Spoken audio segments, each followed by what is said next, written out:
Здрасти! Днес е 18 декември и е 18-тият ден с предизвикателството на български. И за днес, като обикновено, имам една тема от тук. И това тема е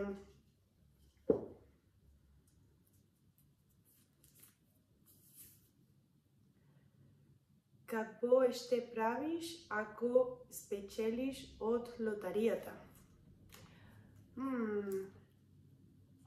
Не съм сигурна. Мислят се...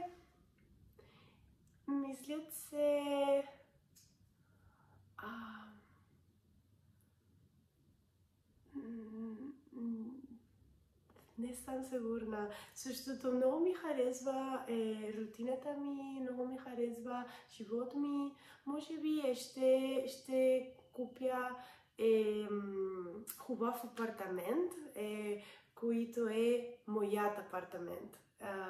И аз мога да правя неща в апартамент, и аз правя да купя мобили и неща като това.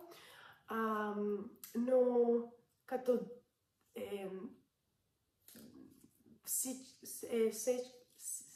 всеки ден, аз мисля, че аз не искам да правя нищо много различно. Да. И това е темата за днес. До утре. Чао!